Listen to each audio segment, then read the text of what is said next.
really that idea of looking at neurotypical peers and expecting to be like them, because I didn't know that I was different. I just didn't understand that my brain just worked different. And so I'm a square peg trying to be forced into a round hole. Welcome to another beautiful day and another wonderful podcast with another wonderful lady called Catherine Hicks. God, I'm getting better at saying these surnames. I'm usually always fumbling surnames, but I must admit, I'm very proud of myself. You do enough of these podcasts and you do get better. Catherine, welcome. Thank you. Thank you for being with us. And what we'll do, as always, I do not have a clue who you are, what you do. Oh, I didn't warn you about that, did I, Catherine? I usually warn people. It's okay. I kind of expected it. Don't worry. Did you? Hold on. I like to surprise people. How did you expect it? I'm disappointed. Well, this isn't my first podcast, so I've definitely, gone through a few of these before. So definitely, I have, that general introduction ready for you to tell you a little bit about myself, if that's what you want to hear. Yeah, don't worry, I'll guide you. That's not a problem. But as always, I never know what anybody is or who they are, or etc. And I like it like that. Just have a conversation. So what I'm going to ask is, as I ask everybody, what do you do in your business to help people be successful? And then we'll go with the flow from there. Sure. So I am a product designer, but also a design coach and educator. So I work with a lot of people coming into my industry to set them up for success, to set them up to be successful in their career as product designers. So I do a lot of working with them to understand how to do their job, but also how to be successful in the interpersonal stuff. So I do a lot of interpersonal coaching and mentoring, as well as the day-to-day operations of everything in our industry. And then I also run a product design agency. So I'm working with a lot of startup companies to build their products from the ground up to be successful and to gain traction in their prospective parts of our industry. Okay, so how long have you been doing this for? 26 years, almost 27. So I kind of grew this company and grew my business as the internet grew. So my first job was really in the beginnings of what we would consider the modern internet, and so it's kind of grown and changed throughout that. So I started off doing print work. We did some early video, this ages me, VHS cassette tapes for early extreme sports athletes, so skateboarders and snowboarders. Catherine, what are cassette tapes? I do not know what that is. You'll have to explain to me. What are cassette tapes? They are the precursor to YouTube. You have to stick a tape into a machine to play videos. So I started off there, and then as the internet grew, I grew more onto building websites and building online products. I've probably been doing that about 18, 19 years. And I've always been a consultant, and then and a teacher. And then during the pandemic, became suddenly a boss to 15 people and had a full-blown design agency. So I've been doing that for about the last 4.5 years. So things have really been going at a pace, to be honest. And you've been consistently doing what you actually have a passion for and just focusing on that. Yeah, I mean, really, my mom wouldn't let me be an artist. I come from a family of scientists and doctors and engineers and lawyers, so I'm the creative one who was drawing and sketching, and my mom said, you're never going to make a living doing that, growing up. So my mom, I don't know what my mom and dad expected of me, but it was not what I'm doing now for sure. But I don't think they saw a path forward that wasn't a struggling artist, and I just happened to find a path in an industry that, I'm the last generation, age-wise, I'm the last generation that we grew up without internet and had internet at the same, the internet as it is now. So my parents didn't really see a path forward for that, go to school, become a teacher, I think is what they would have expected, but was able to forge a creative path forward, and I love what I do. I love the teaching and the mentoring and the coaching, as well as love the helping people build products that are their vision and their goals. It's a really satisfying, both sides of that are really satisfying.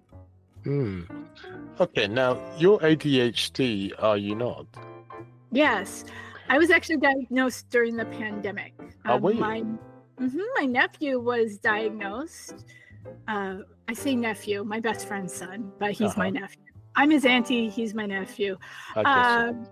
Yeah, and my best friend was like, everything they're saying about you, about him is you. And she's also my business partner, so she deals with me on my chaos on a day-to-day basis. I see. And she and I have worked together in various capacities before we became business partners as well. And so she's like, you need to go get tested. And I was diagnosed in middle of 2020. And so I would have been in my mid 40s when I was diagnosed. And it was real eye-opening that a lot of the things that I struggled with had a reason, it was very validating that I wasn't just lazy and I wasn't just scatterbrained, but there was an actual reason behind it. And the person who diagnosed me said a lot of women my age were not diagnosed because we weren't bouncing off the walls. We weren't bouncing off the walls and destroying things. And he said a lot of people are coming because their kids were diagnosed or they see something in someone in their life. He said, which is what's just happened to you. Which was exactly what happened. Yeah. And so it's been an interesting journey over the last 4 years to finally have names and reasons for things that just seemed like failure. Okay, so now you were diagnosed finally. I take it you had the aha moment as soon as they said, yeah, you got ADHD, and the aha moment came because you thought, that's why I did A, B, C, D, E, F, and G. So exactly. Now you said that in your head, take us right back with hindsight where the ADHD showed. And when I say take us way back, you can take us back to the crib if you want, as far as you want. Well, I also have a diagnosis of epilepsy. So a lot of the daydreaming and the scatterbrain nature was kind of thrown onto that when I was a kid. But I mean, I could never sit still. I didn't pay attention to small details. So I would always get like, you didn't finish that sentence on that paper, or your thought was incomplete. Math was always a struggle because I couldn't sit down to focus on it. That was probably the place where I saw it the most. And in talking to my mom after my diagnosis, she's like, a lot of asking you to do something and you not following through. Like my mom and I fought. My mom is very type A organized. She was a nurse. So she's very, very clinical, very type A. Her house was in a particular order. And our main argument my entire growing up was I wasn't following through with what she was asking me to do, and then she'd get mad at me. Why can't you just do what I tell you to do? And that caused a lot of stress and trauma in our lives. But I think the big thing was academically. I could not stay focused on one thing, anything. So in school, I didn't do badly. I could kind of mask and kind of figure it out. But that was a struggle for me to sit down and write a paper. It was a struggle for me to get through a chapter of a book. I don't think here we have to read certain novels at certain ages, the classic novels like Hemingway and stuff like that. And I could never finish a book. I could never finish getting through a book. Just couldn't do it. And then you'd have to write papers on these books and I'd wing it. And so I think for me, it was really a lot of executive functioning issues that I just now know what they are. It was just not that I was lazy and unattentive and didn't care, which is how I got perceived, especially academically. She's not living up to her potential was every teacher to my mom from the age of 12 to leaving school, going to college. She's really smart, she's really brilliant, she can really articulate, but she's not doing the work.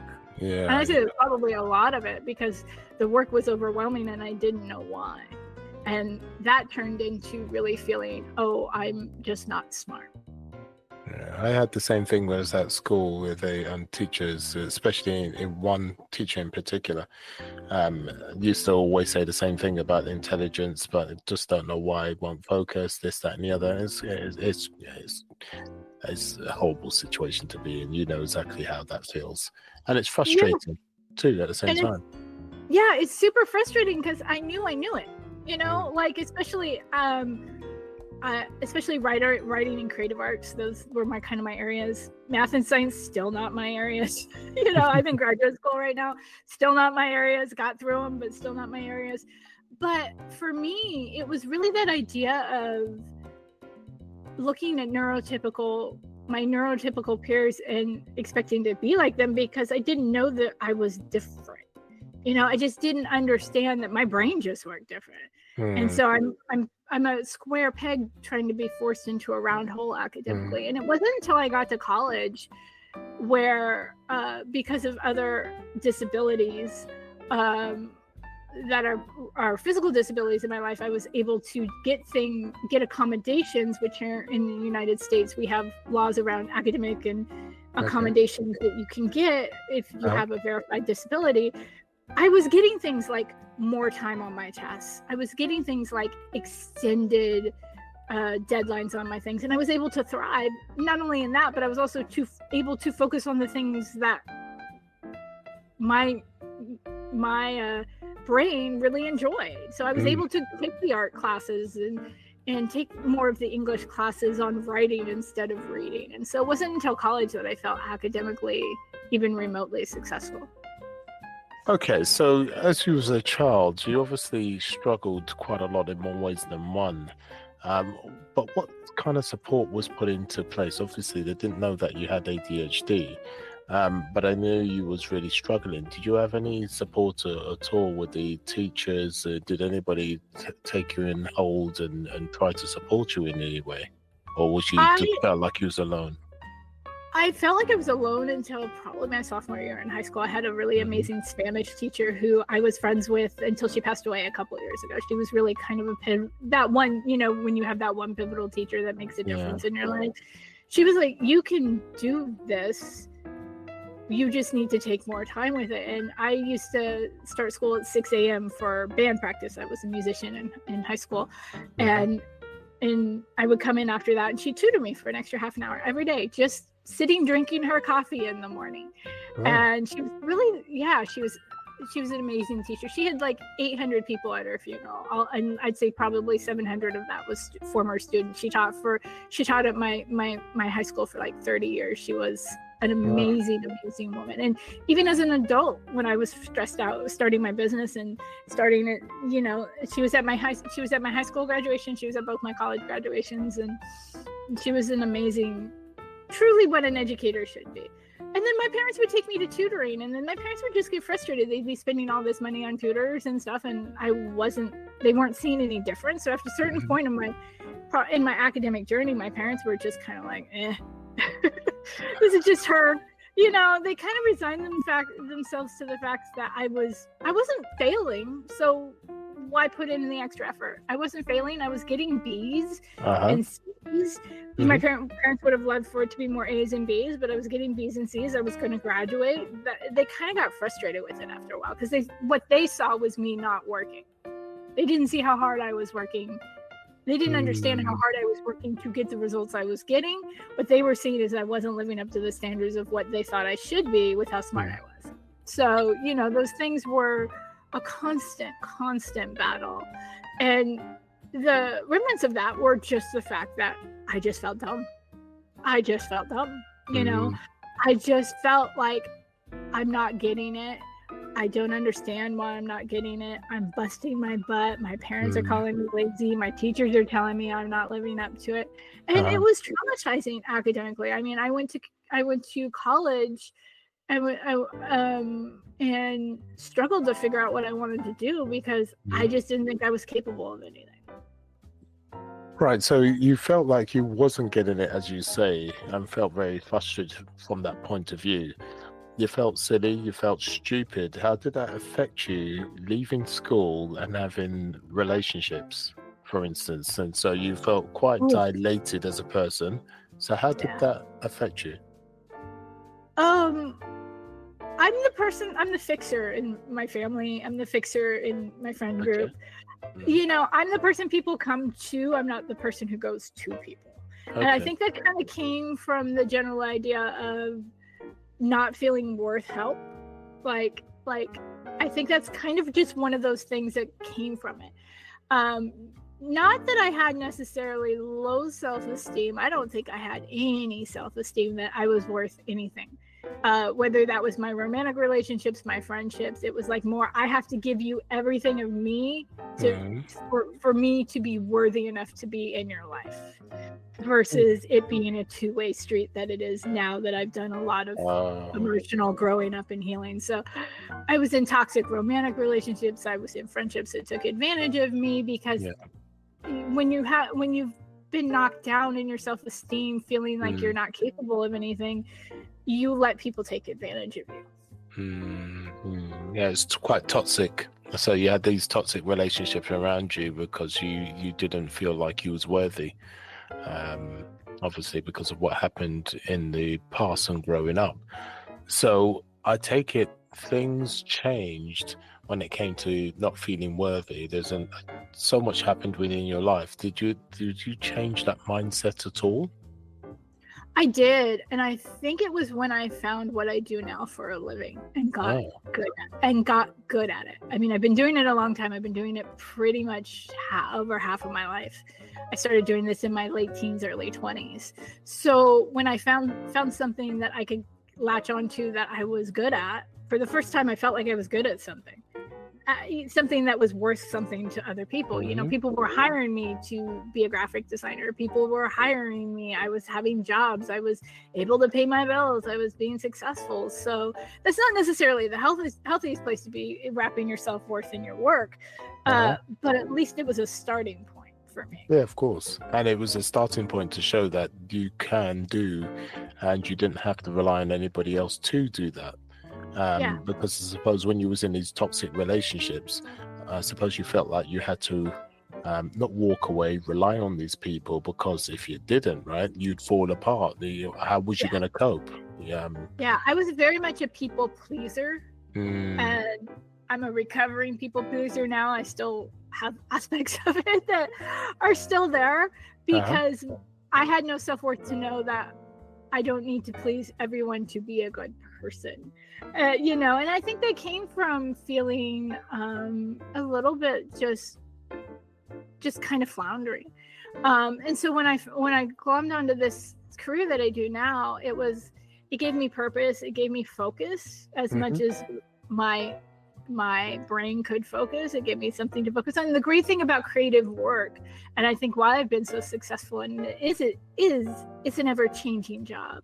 So the attention is on the same kinds of things every day, but you're doing very different things within those things. I'm a graphic designer, and one day I could be working on a billboard, and then the next day I could be working on a website, and the next day I could be working on a logo. So even though I didn't know I was neurodiverse, I found a job that really fed my neurodivergent brain in a way that I think was a coping mechanism that I didn't even realize I had. So when I was tested for ADHD at the beginning of the pandemic, the person who tested me, on the paperwork he gave me, said, "You have some of the most well-defined coping mechanisms I've ever seen in a patient." Really? And I'm like, well, I didn't know what I was doing. I was just kind of figuring out as I was going along. But I think I've built a career that it really does allow my neurodivergent brain to kind of just go off in different directions. You know, I mean, there's lots of sub little niches in my industry that allow me to work 3 months on one thing, a week on another thing, 6 months on something else, and I don't get and I think that's why I'm a consultant as well instead of a full-time employee, because my brain just wants to bounce around. But I found a job where that's acceptable. I found a group of people who are also just like me. You know, you get the generic idea of flighty artists, and I think I think a lot of us are neurodivergent. I think that's part of the reason why, you know, you get a very stereotypical version of what a creative person is, because I think a lot of us have glommed onto this because it's exciting and it feeds that dopamine hit that we all need. Well, I totally get you because I'm a person, I've got to have dynamics going on in my life. I can't have one thing going on. I get bored very easy. I don't feel I'm expanding. And I think, what am I doing with my life? And I get very negative. So I understand you have a job where you can be very dynamic. As you say, you're doing one thing one day, another thing another day, and then you can extremely be a consultant another day. So it keeps things interesting and pushes you as a person. Otherwise, you get bored, right? Yeah. I mean, I've been on projects for like 12 months and I'm like looking for the door. I think that's about my limit. I've realized that about myself. Even 12 before, months? For me, it's like 12 hours. 12 months is the longest I've ever held one project. Normally it's 3 months. Normally it's 90 days to 6 months and I'm good. But even in those projects, I'm doing different things for people all the time. That's right. So it's not like I'm just doing the same thing every day. That would be murder to me if I was doing it for a week or a month. Like I always say, I have a little brother and he and I are very, very different. My brother's a year and a half younger than me. So he's also in his 40s. He got his job his senior year in college. So he was 20. He's only had that job his entire life. Wow. Like his entire adult life, he's had one job. And I'm like, shoot me. No way. Absolutely no way. No way could I have done that. And he has a job with the government. So it's a really good job. He set himself up to be able to retire with a pension and still have 20 years to work on whatever he wants. He did it the right way. I just would have been miserable. Yeah. So for me, it was just not going to be an option. And it's very interesting that we were raised by the same set of parents and just have two drastically different approaches to life. And he's very neurotypical in every way. He's very he's on the information technology side of the world. So he's a programmer and he's more like my dad was an engineer. So he's definitely more like my dad. But I think of that and I'm like, I've literally worked, probably in 25 years, I've worked with over 150 clients in the corporate professional career. And that's probably a low estimate. That's kind of the number I give people, but that's probably a low estimate. And there's no way I would be still doing this if I had stayed in one or two jobs. Like I said, I think the longest I've ever been with any one project is 18 months. And even in that 18 months, I was working on other things too. So well, that's amazing. Speaking about your brother though, now you're very much different. Come see, come saw. All right. How was that growing up? What was the comparison there? How difficult was that for you? Because I'm sure there was a comparison when it came to the parents and everything else. How did that make you feel? Oh, yeah. Yeah. Well, it was more, my parents split up when we were teenagers. So when we were teenagers, from the time I was 13 and he was 12, the time we left home, we were never living together. So we had a really unique sibling relationship in that regard. Up until that point, we fought like cats and dogs, typical sibling relationship. But what it was a lot of comparison, especially with my mother. My dad was pretty laid back, but my mom was a little more of the aggressive, assertive parent. My dad was more like just let her be kind of situation. But my mom was always, why can't you be more like your brother? Whether it was blatantly said like that or not. The prodigal son, the one who did everything that my parents expected of their children. My mom has a PhD. My dad was a lawyer, an engineer. My dad had a degree in law, an electrical engineering degree, a math degree, a computer science degree. So my parents were highly, highly educated people. My mom is still alive. My dad has since passed. But so when they got their kid struggling academically, they didn't know what to do with me. They would just say, well, your brother is in harder classes than you, and he's a year younger than you. Those kinds of things. The comparison was constant, but not always overt. And I think it was also different because I also had other chronic illnesses growing up that other than, just that kind of made the comparison a little more cruel sometimes. Like I have physical disabilities on top of being neurodivergent, and then all of a sudden they'd be like, why can't you be like him? I'm like, I can barely get out of bed some days, Mom. And the lack of understanding of the nuances of who I was versus the nuances of who he was also set a rift in our relationship for a long time. I think just now my brother has 3 kids, and now that he has kids and my dad has passed away, we've kind of become closer during my dad's illnesses. But, I think it's a combination of not living together, not living in the same house as teenagers. You know, you're two very different people to begin with. But I think the big thing for my parents was they had a kid who was doing everything that they wanted and expected from their children, and then they had me. You know, and I think that was hard for them to maneuver through, because neither one of my parents were really creative. Neither one of my parents were, you know, my mom is a nurse, my dad was an engineer, and I was an artist. You know, that's just inherently going to be something that sets us apart. No matter what I did, I was always going to be who I was, and they were always going to be who they were. And I think I've learned that as I've grown into adulthood, that they wanted what was best for me, and maybe didn't go about it the way that my very sensitive, creative heart could take it in as well. No, and so, you know, yeah, and my mom is still alive, and we have those conversations every once in a while. We're not super close, but every once in a while she'll apologize, or she'll say, you know, that wasn't my intention. And I'm like, it doesn't matter if it was your intention, that was the result of it. You know. And I think the other thing, going back to the conversation we were having about how it showed up, my anger was completely out of control.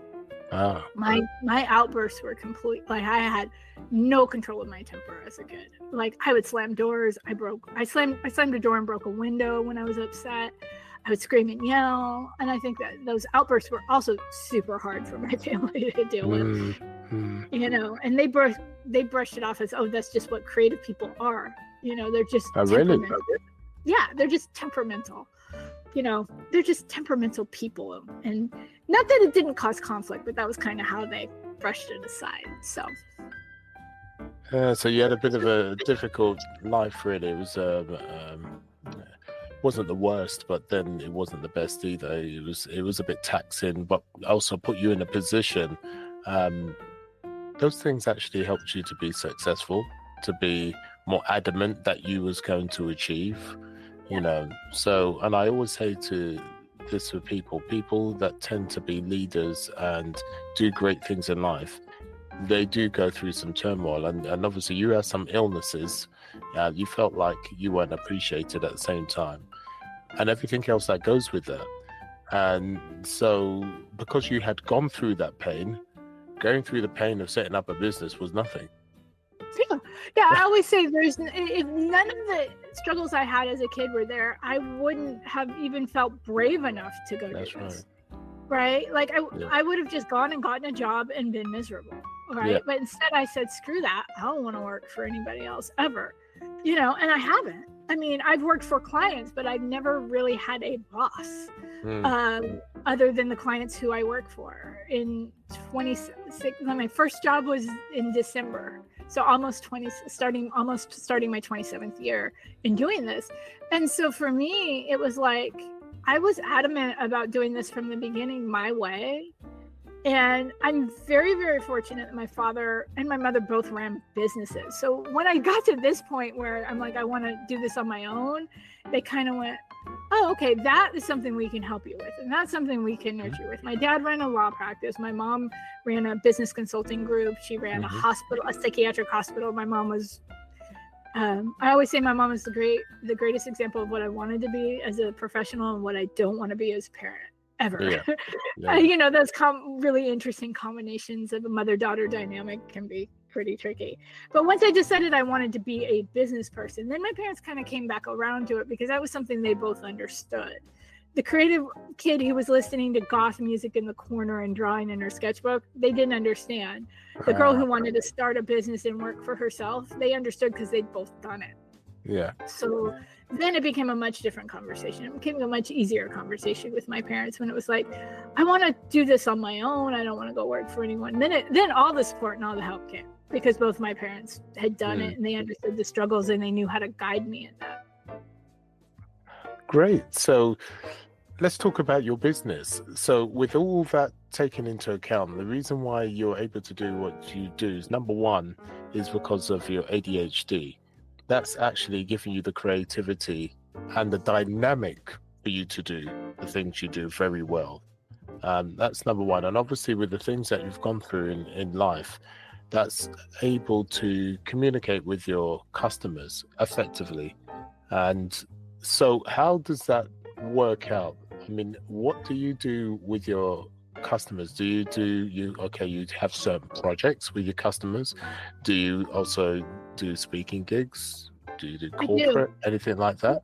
So I teach and I coach. So those are my primary, secondary things. So I teach and I coach new designers in the industry. So I I've taught classes at Stanford University, which is a really big tech university here where I live.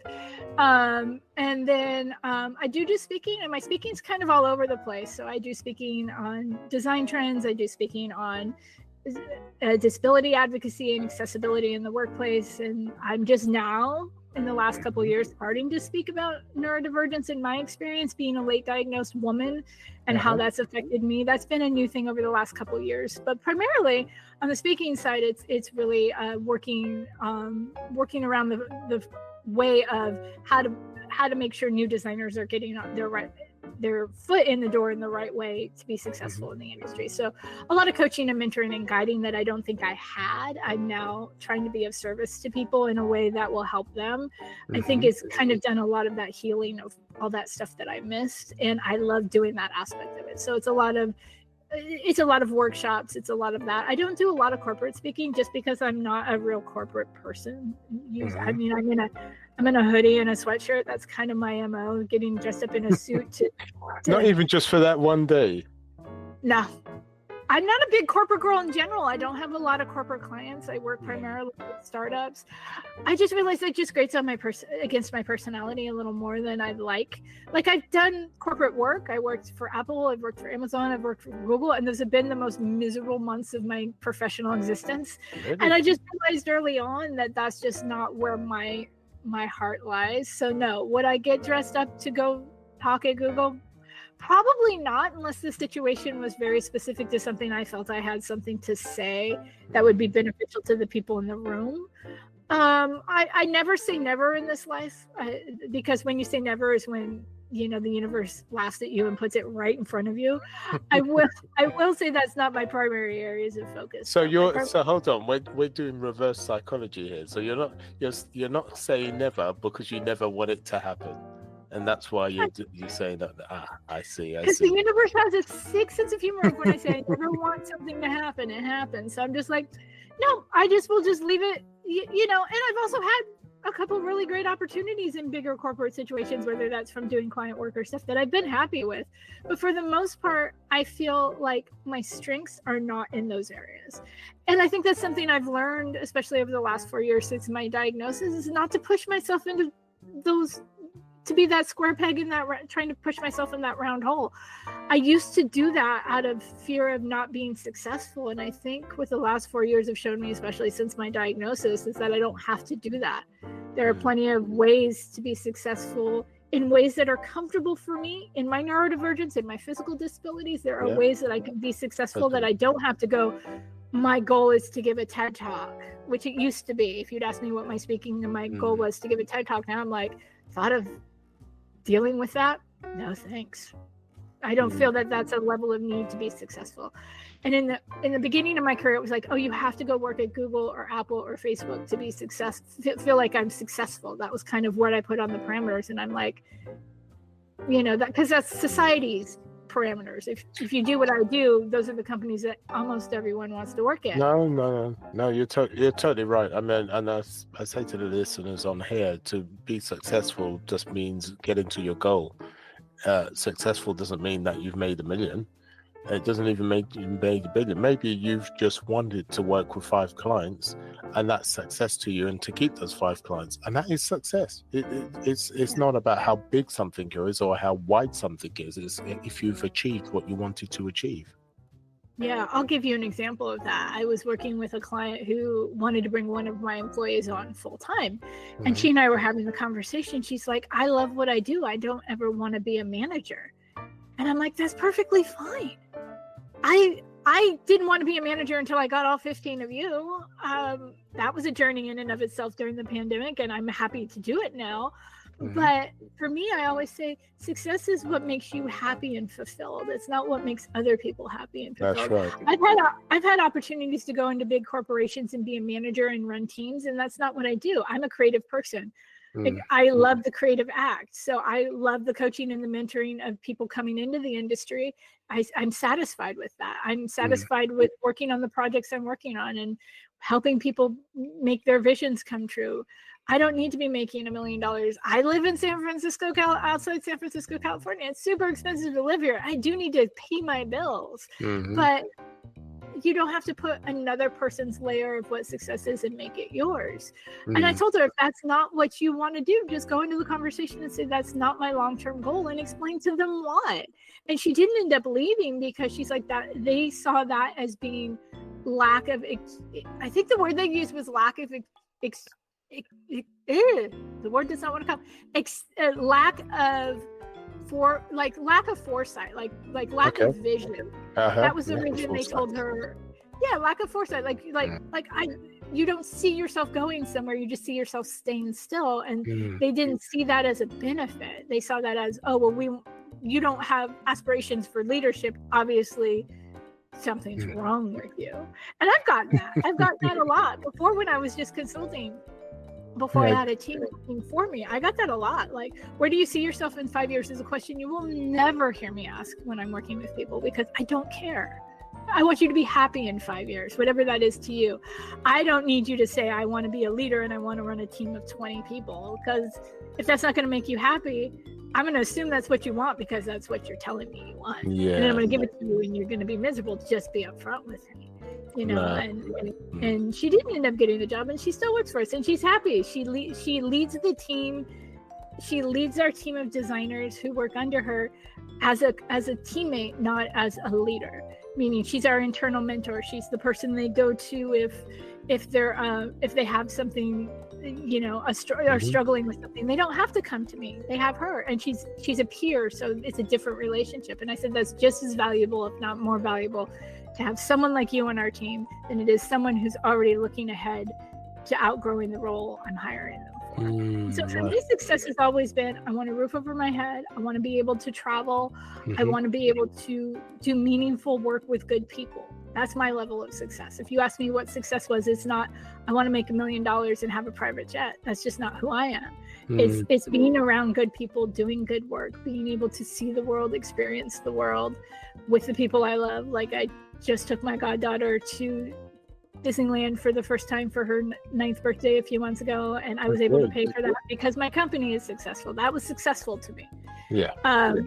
And you look at so much online of what people are saying, trying to sell you to be successful. And I don't know how many ads I get served. You can be successful if you just follow my 6 steps of whatever. And I'm like, that's your 6 steps. That's going to give you your definition of success. That's and right.